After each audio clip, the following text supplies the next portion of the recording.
I think we're asking the wrong question when we ask, does membrane sweeping induce labor? I strongly urge you to ask a different question.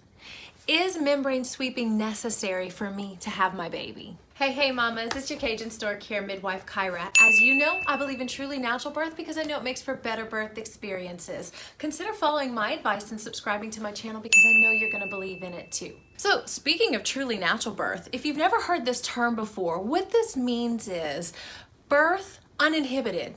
Birth when it's left alone and made to unfold in the way that we are designed. When birth is working, the less we do, the safer it is. The less we do, the better birth experience you'll have. So if you've had a relatively uncomplicated pregnancy, like over 90% of us have, the real question is membrane sweeping to induce labor really helping or hurting? Well, considering the most recent studies show that membrane sweeping does actually reduce your pregnancy duration by about 4 days, we can say that sweeping our membranes to induce labor does make us more comfortable 4 days sooner than it would have had we gone into labor on our own. Using membrane sweeping to induce labor isn't as beneficial to us as much as it increases our risks. So what are the risks of membrane sweeping?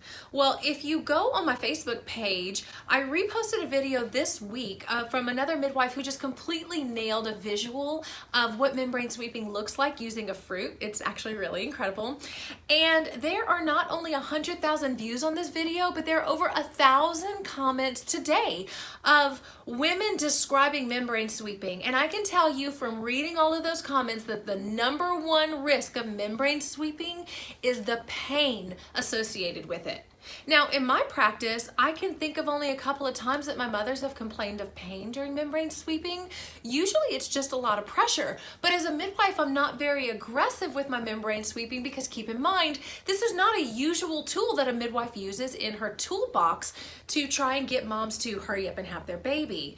But it seems like many practitioners out there are using membrane sweeping even without consent from their mothers. And it's just not okay. It's a risk that I don't think we should be willing to take. But there is the potential risk of membrane sweeping to induce labor actually aggravating your cervix, which in turn actually aggravates your uterus. And next thing you know, you have hours, if not days, if not possibly even weeks of unproductive contractions that do not actually kick you into labor. And as you can imagine, this is pretty darn miserable. You're gonna lose a lot of sleep, and there's no real time frame on how long this is gonna last or when it will end. There's also the added risk of your water breaking. And this doesn't look like you think it does where your water breaks right there on the table.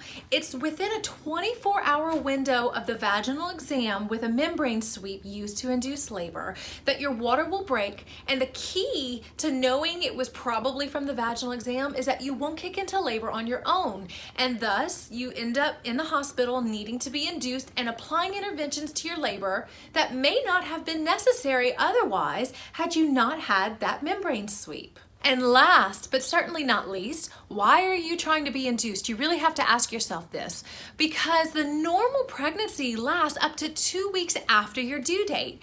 And if you are at your due date and trying to go 41 and possibly even 42 weeks, there are tests that we can do to ensure that your baby and your placenta are healthy, so it is safe to continue another week in your pregnancy. So you really kind of have to ask yourself, are there benefits of membrane sweeping to induce labor that outweigh the risks of remaining pregnant for another week? Now, this isn't like oh, my doctor's gonna induce me because I'm at my due date. I'm talking genuine risks that need to be considered. And so these are things you need to talk to your healthcare provider about before you agree to a vaginal exam for a membrane sweep. So is membrane sweeping going to induce labor? The studies say yes, it technically does help you induce labor. But is it really necessary to have your membrane swept to have a baby? And in my opinion, my experience, the answer is no.